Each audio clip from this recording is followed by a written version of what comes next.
So I'm Professor Gil Gonzalez. I teach acting and directing, and I usually direct a lot of the productions that the department offers. I also teach courses in Shakespeare, acting for the camera, and just kind of introduction to acting. I'll pass it over to Teresa. Hi, I'm Teresa LeVelle in the music department, and I'm a composer. So I teach composition, all the music theory courses, some interesting liberal education courses, women, music, and culture. And I direct the handbell ensemble and then do some music technology. At Whittier College, it is very easy to double major or to even double major and a minor. I mean, we have students who do it all the time. I have a student who's right now is double majoring in theater, English, and then has a double minor in physics and like chemistry. So I mean, granted, she is, not the usual student, but people do it. I have a triple major right now. Actually, so does Teresa. It's the same person. Econ, art, or graphic design and music. And he almost added a studio art major in there, but didn't do it at the last minute. So it can happen. Yeah, it And, can. and the beautiful thing about being at a liberal arts college, especially Whittier College, is that you can do multiple things. Like you can be in biology, you can perform in a theater production, you can sing in the choir all at the same time. And that's, of course, different than if at large schools, where if you're not a music major, you generally don't get to be in the choir, sort of thing. Yeah, we had a music major in one of the leading roles in our fall production. And then a first year student was the lead in our fall production. So, Yeah. it's really the great thing about Whittier College is that you get a chance to get your feet wet right away and do as much as you kind of can handle. You get to go at your own pace. So Yeah. Why don't I do this? I was slated to start with art. I will sort of do a very brief overview of the art department, presuming that some of you will at some point come through our building. I'll show you some of the student work, and then I'll let Gil and Teresa sort of take over and get into more depth in terms of their disciplines. So I'll talk a little bit about the art department. Have you guys been to campus? Have you seen these spaces? So we're an old converted gymnasium. It's a really fun space. It's sort of a free for all. There's a ceramics studio, there's a welding studio, there's a wood shop, there are painting lofts, there's a printmaking studio, etc. So and then there's a digital lab. So we are sort of we're a single department, but we offer 3 different disciplines. We offer art history and visual culture. We take on studio art, which would be sculpture, painting, printmaking, photography, etc. And then we have a graphic design component. And within the graphic design component, we have concentrations in animation and also game art. So I'll just start by showing you work. I think that's the best way to sort of show what an art department does, right? So let me share my screen, and we are going to start with this right here. And this is on the website. So if you go to, where are we? There we are. If you go to the Whittier Art Department website, you can click on the link to Student Gallery, and this will just show you a bunch of the work our students have made. So these are introductory and intermediate design students. They're learning about typography. They're learning about branding. We get a lot of business students who come in and sort of want to learn concrete skills that they can then apply to, development, etc. So these are just some intro level projects. There's a lot of them on here. I'm not going to go through everything. I will then go through our intro and intermediate studio projects. So you can see drawing, painting, sculpture, collage. And really what we're interested in doing is getting students not only to hone their technical skills, to really think conceptually about what it is to make work in the world today, and to have that work reflect who they are and their environment and the culture around them. And then I will jump really quickly to our senior designers. So the senior designers put together a portfolio, a website portfolio that is really a professional looking portfolio, and they go off and get jobs with this. So you can sort of see the level of sort of finesse that these projects have. In a lot of instances, they're rebranding existing companies. This is a student who did a internship in Costa Rica. And when she returned, she realized that the wildlife sanctuary she was working at could use some updating in terms of its branding. And she reached out to them and they agreed to work with her. And she created this whole branding identity system for them. And a lot of these are just projects that they're taking on. So that gives you, I'm going quickly. I know none of you are artists. Well, no, you're all artists. Not many are interested in visual art. That's what we'll say. This is a student who had an internship through LA Metro and actually got to work in their publications office and designed these posters and these stickers that we saw all around town for a bit. Okay. This is a student who's really great with animation. You should take a look at this clip. I'm not going to play it for you right now. And then the last thing I will show you is some work by our studio art majors. And for the majors in studio art, their last semester, they put together an exhibition that's coherent in concept and material and theme. A sculptor, a painter, drawings and photographs. Because you guys seem to have interests elsewhere, I think I'm going to leave it at that unless anyone has questions for me. And I will say this, most students at some point in time make their way through the art department, whether they're taking studio art classes, art history classes, visual culture classes, etc. And it's a really sort of, it's a small, tight-knit group of students that major in art. And I think that's the case in all of our majors. You really get to know your peers and you really get to know your faculty members, which I think is something really special. So yeah, any questions on art? On visual art? Okay. I just want to throw something out to reinforce some of the things that Professor Herrick has suggested. If you're interested in theater design, a lot of the visual art techniques they're easily transferable and translatable over into your work as a designer. So especially as we become more and more tech savvy across all of these art disciplines, you'll see that a lot of the skills that you learn in music, theater, and art, they're all kind of translatable and really important professional skills that you can develop to develop a portfolio that can expand what you've already learned in high school. How many first-year art majors are there typically? So do you mean visual art majors?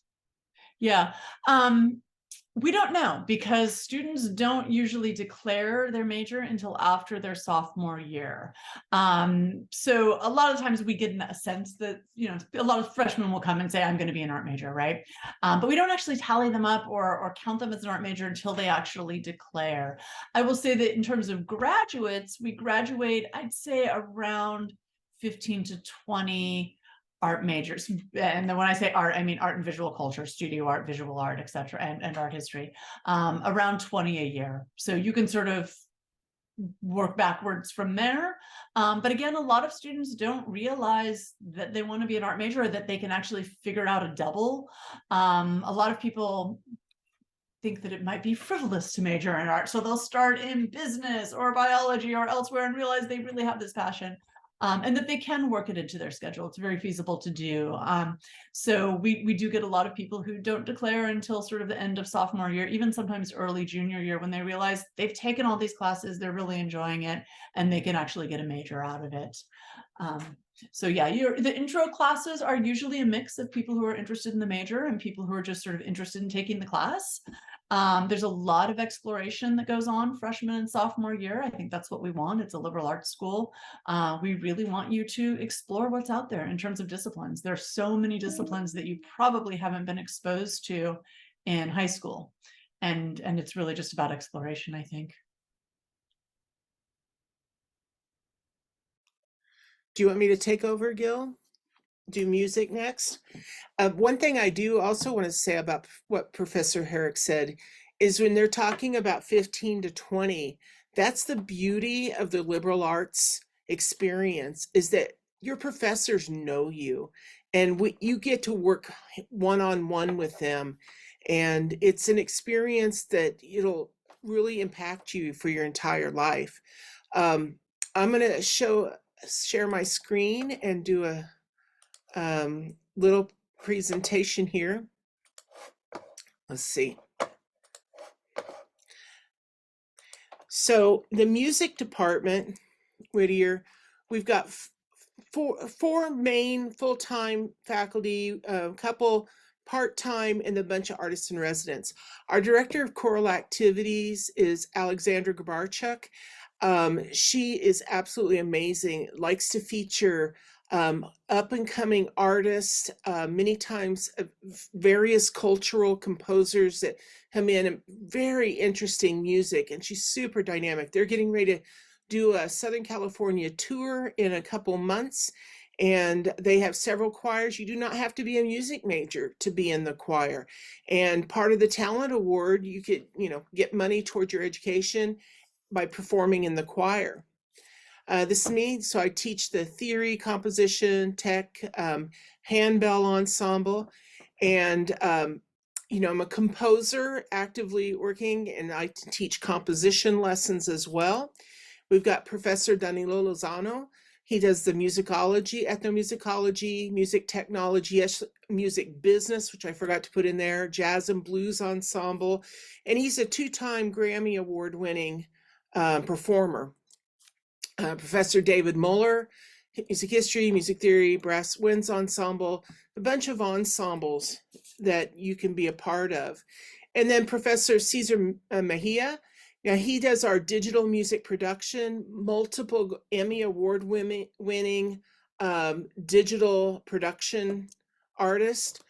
And if you're wanting just the basic ideas here, you don't have to say this, but the music major, you've got your theory, your history, and then some digital stuff with a lot of choices for alternative classes. We have a second line, digital music production. We do have a professional music studio in-house that's been designed. It's in our building, and you get to work hands-on with this technology and really understand all the ins and outs of it. And you even, if you want, have the option of doing your professional certification with Avid Pro Tools. You can even minor in music. Here's a picture from our music studio. You can even minor in music. Some people like to do that. I have a lot of people that have other, I do right now have art, theater, music, and also minors. So there are people that do a lot of this. And I saw one person put biology down. I actually have a biology major right now in my handbell ensemble. So there's a lot of opportunities for you to perform. So college choir, chamber choir, bella voce, jazz and blues ensemble, winds brass ensemble, string ensemble, handbell ensemble. And there's just, a lot of ways to make music. And the other thing you want to know about Whittier, which is very special about us, it's hard to find any other schools that are doing this, especially after pandemic, is that we have endowments that are most of the time able to cover the cost of private lessons. And so students, if you're coming in on a talent award, we want to also support you. If you're going to be in an ensemble, you don't have to, but we encourage you to take private lessons with one of our artists in residence. And these musicians are some of the top in Southern California, top performers. And you get one-on-one lessons with them. And if everything works out right, the endowment will cover your lessons. And that's usually a cost about $1,000 to $2,000 extra above tuition at most schools. So this is a big bonus for us. So I know if you have any questions, you can let me know. Thanks, Teresa. I'm going to go ahead and if you guys have questions, you can either raise your hand or put them in the chat, and then we can ask questions at the end. But I'm just going to hop on and do a very similar thing to what Teresa just shared. And I will show. Right.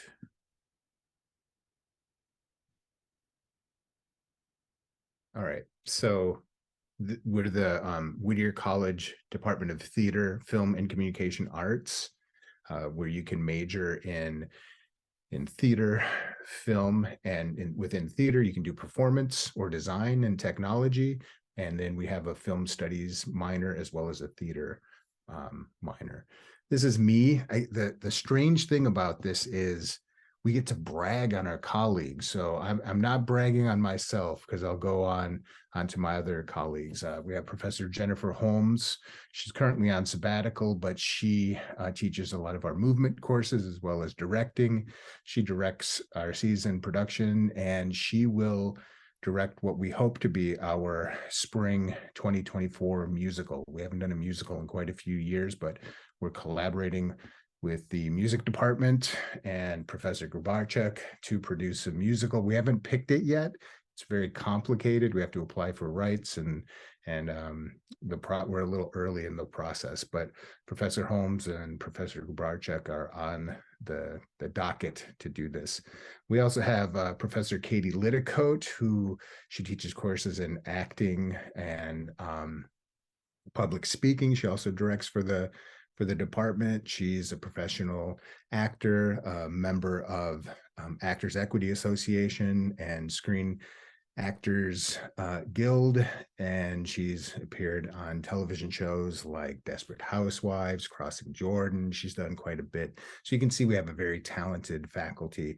And then we have Professor Patty McCarthy, she's our film person. She really leads the film program. She teaches screenwriting and video production, advanced video production, and she has a pretty extensive and thorough scholarly record working with Lucasfilm and George Lucas specifically, and Clint Eastwood. She also is a filmmaker who just had a critically acclaimed film premiere in downtown Los Angeles called Carlos Through the Tall Grass.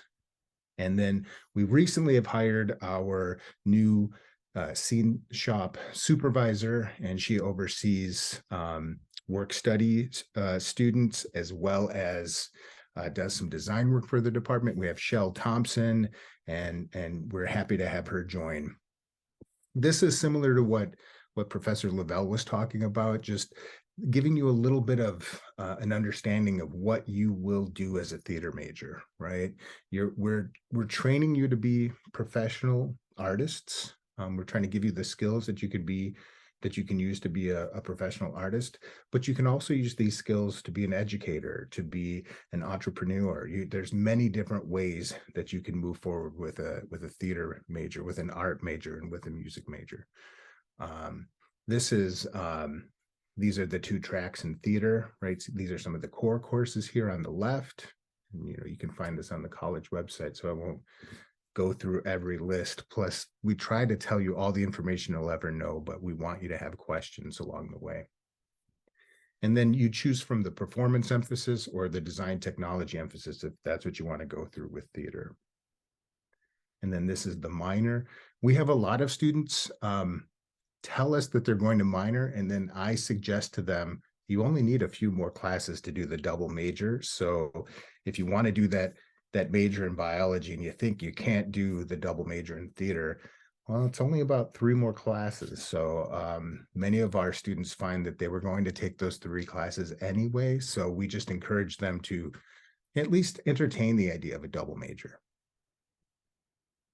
And then this is an overview of our new film program. This is the first year we have an official film major on campus.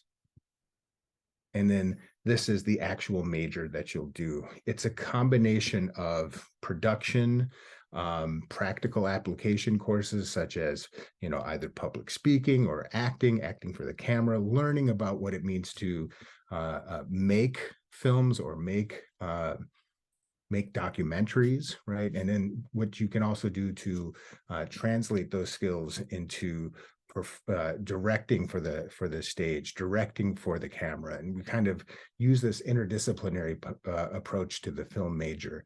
And then you get the depth within the elective courses. And those are from a more film studies perspective, because we also have a film studies minor, right? Where we have missed those things, where we have you essentially take the same amount of courses as you do for the theater minor, but you're taking all of those within the film discipline. This is our current production, She Kills Monsters. Professor Lidicote is directing it. It runs the 23rd, 24th, 25th of February. And then we have a matinee on the 26th. If any of you are local and would like to come to the show, just email me, ggonzalez@whittier.edu. Tell me which night you would like to attend and how many tickets you need. We probably get you, 2, 3, 4 tickets, as long as I have a couple of days notice. And then these are some of the shows we did in the fall. We did Detroit 67 by Dominique Morisseau. I directed that. And this is a photo of our student performers. And then we also did It's a Wonderful Life. Professor Lidicote directed that. Here's a few photos from that production. And as you can see behind me in my virtual background, this is actually the Robinson Theater inside the Ruth B. Shannon Center for the Performing Arts. It's a gorgeous proscenium style theater, which has a court style configuration with a balcony. We can thrust it out. We actually can convert the whole Robinson Theater area into a ballroom if we needed to. We also have a flexible studio theater space, which is about a 100 seats that we primarily use for our performance courses. We also use it for our rehearsal space in the evenings. And then we have a classroom, a green room, a scenic studio, a costume studio, a booth for the studio theater, a booth for the Robinson Theater. We have 2 dressing rooms, a men's and a women's dressing room, and then a full lobby with a conference room in there as well. So it's a really exciting place to be.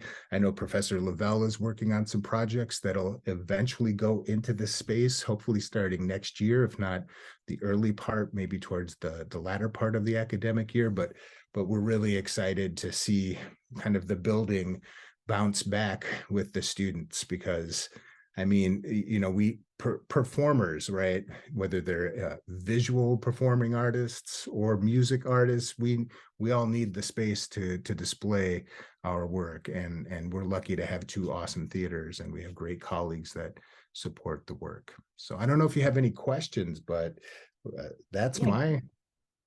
Yeah, we do offer some. We offer acting for the camera. I believe Professor Lidicote is teaching that next spring. I believe it has a prerequisite of taking intro to acting. So hopefully you could take that in the fall, and then you'd be able to take that follow-up course in the spring. I'm not exactly sure what the curriculum is for that particular course, but yeah. And then all of our productions are open to everybody, just like what music is doing. We'll a lot of times have non-majors in leading roles. So it happens pretty regularly.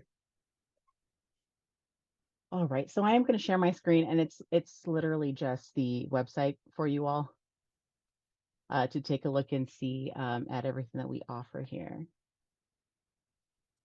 While you're bringing up the screen, I'd just like to say that the talent awards are really the backbone of what we do, because a lot of you have been in groups, had done photography, done art, sung, played an instrument, whatever, but you don't really think about, I don't really want to be a major. These talent awards are really, we just want to encourage people to be part of what we're doing. So don't think you have to be a major to get one. We want you to be able to participate. Thank you, Teresa. Yeah, so the information you see here is basically what I'm going to be going over with the talent scholarship. And so there's basically not a lot of caveats, really. Anybody can apply for the talent scholarship, whether you plan on majoring or minoring in any of the areas that you plan to apply for. You can apply for more than one subject, but you can only choose one scholarship if you're awarded more than one. And really the only caveat is you must be a first year or an incoming first year, an incoming transfer student, a domestic student. Unfortunately, this isn't offered to international students, but we do consider undocumented students as domestic. So if that happens to be your situation, you are also welcome to apply for the scholarships. And so I'm just really quickly going to go over the requirements for each. So each department has certain things that they want to see in the application. And so let's see. So for art, you're going to be putting together an art portfolio. What they ask is that you select 10 to 20 pieces of art with at least 2 drawings, if possible. You're going to create a shareable folder within Google Drive and title it with your first and last name and art portfolio at the end. And then ideally, we want to see JPEG files. And then what you'll do once you finish putting that together is when you click share, you'll allow anyone with a link to view and then make sure the recipients are set to viewer. And so that way the art department will be able to take a look at everything in the folder without accidentally editing stuff. And so that's the portfolio. They will also require an essay. So in about 600 words or 3 to 5 paragraphs, express the importance of art in your life presently and the place you believe it will hold in your future. So within the application, so we recommend that you write and format your essay in a Word doc or a Google Doc because you will be copying and pasting it onto a text box in your application, and there's no formatting available within that text box. So first write your essay on a Word document or a Google Docs document before copying and pasting it. And then finally, we will be needing to hear from an art instructor. So a letter of recommendation from an art instructor, an art teacher. This can be also a private studio art instructor as well. If you had an art instructor submit a letter of recommendation for you for your application, unfortunately, we are not accepting those. We do need a separate letter of recommendation from these instructors to speak specifically on your work as an artist and as a student. And then the deadline for all of these, by the way, is March 31st. You guys have plenty of time to get all of your materials and everything together. And of course, to reach out and to ask your questions. Next, we'll go over the music talent scholarship. So similarly, again, different requirements. So for theater and music, you'll be auditioning via YouTube, and we've got all of those requirements listed here as well. So for the music audition, make sure that your YouTube video is not set to private, although you may set it as unlisted to prevent other people from viewing it or unauthorized views. Make sure to title your video Whittier Music Audition with your first and last name. We ask that you please include the titles and composers of the work or works you're performing in your description. And you can do one of two things. You can submit both pieces on one video, or have one video for one piece and then a second video for a second piece. And they ask that not to send any live public performances or group performances, that you treat this as you would a traditional live audition. And then similarly, you'll write an essay, either 600 words or 3 to 5 paragraphs, express the importance of music in your life presently and the place you believe it will hold in your future. And then once again, they are requiring a instructor recommendation from a music instructor, a director, a teacher, anyone in your in your life who you have worked with in music. And last but certainly not least, we have theater. So once again, you will, well, there's two sections of theater, I should say. The first one is acting, and the second one is theater tech. So actors are required to submit their audition, which is similarly a YouTube audition, and then we are also requesting headshots from actors as well. Whether you're applying for acting or theater tech, a letter of recommendation is still requested. And then for theater tech portfolios, very similarly, if you have pieces or you have pictures of your work that you can submit, please send those. Similarly, you're going to put together a Google folder that you'll share with our professors. And if your pieces or your submissions can't really be captured in a JPEG form, you're welcome to reach out to Professor Gil Gonzalez for guidance on how to best express and show off your talents. And then finally with auditions, again, YouTube auditions, don't set it to private, but you may set it to unlisted. You're going to title it and indicate your play or monologue. And that will be part of the video description as well. Once again, treat this as you would a live audition. Don't include reels or footage from productions or live performances. And then they also ask that you please take a few minutes to talk about yourself. So you'll notice for theater, there is no requirement for an essay because they're giving you an opportunity to talk about yourself during your audition video. And that's it. Those are basically the stipulations. Once again, your deadline is March 31st. And so hopefully that gives you guys plenty of time. And, in the event that something happens, we may very well look at later at submissions as well. But so that's all I have. So any questions about the talent scholarship or really anything at all? Now's the floor is yours. We still have plenty of time. So who's got any questions? Can we address between our three of us what's expected if you receive the talent award? Because I think it might be slightly different in the areas. In music, you would take the intro to music theory musicianship. Unless you are already along in that, if you already have that knowledge, you can test out of it. But then you need to be in the ensemble for which your audition best placed you. So if you audition on voice, you're expected to be in one of the choirs. If you auditioned on sax, you're probably going to be in the jazz and blues, that sort of thing.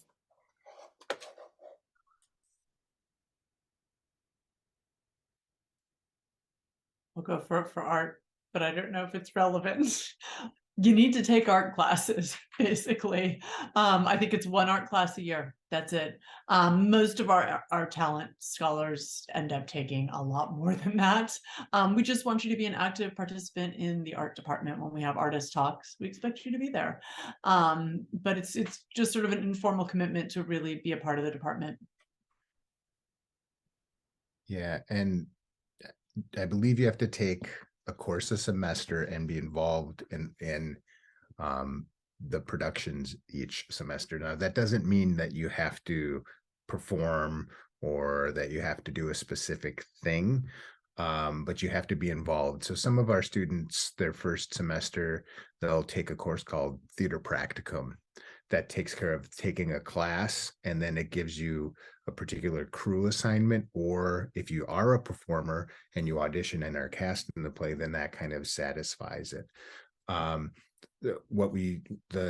The challenge sometimes that we have with students who have the talent scholarship is just that they also need to make sure that if for some odd reason that they missed a semester because they were abroad or doing something, that they've just communicated with the department so we know where they are, just that we know that they're probably taking a theater class while they're studying abroad, and that satisfies the requirement for us, right? They obviously won't be able to be involved in the production program that particular semester, so we work it out.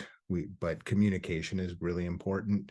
But it's pretty common for the three of us. We want you to take classes, at least a class a semester for theater, film, and be involved, right? That's pretty basic. And if the flip side, and sometimes the students will say this, I have a theater talent scholarship, like give me my parts. Well, you still have to earn them, right? You still have to prepare, you still have to audition, you still have to be cast. There's no guarantee of casting just because you have a talent scholarship.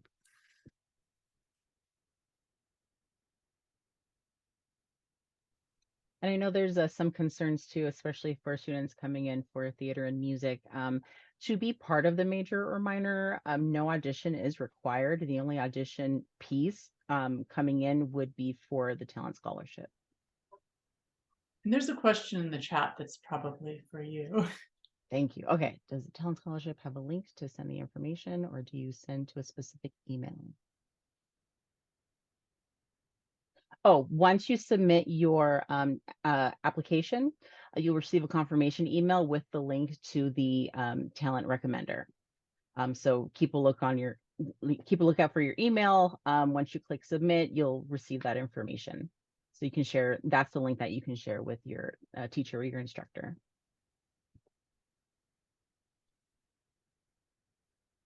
And I would recommend to those of you who haven't been to campus, come visit us.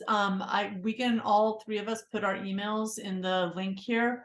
And if you're going to come to campus, reach out. We can maybe get you in a class to sort of sit in, just involved in sort of a deeper way to sort of understand what's going on in all three of our departments.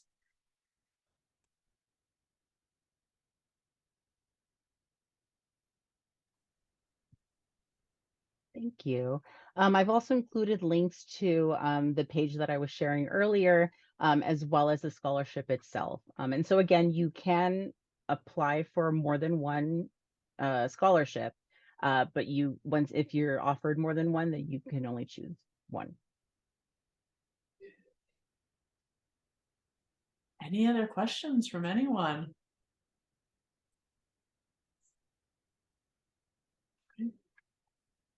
Somebody could be typing, so I do want to give them a little bit of time. I hope you join us at Whittier. It really, Professor Herrick's right. You need to come and see the campus if you haven't.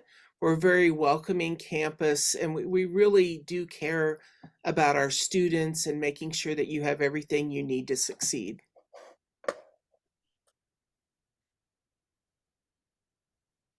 Thank you.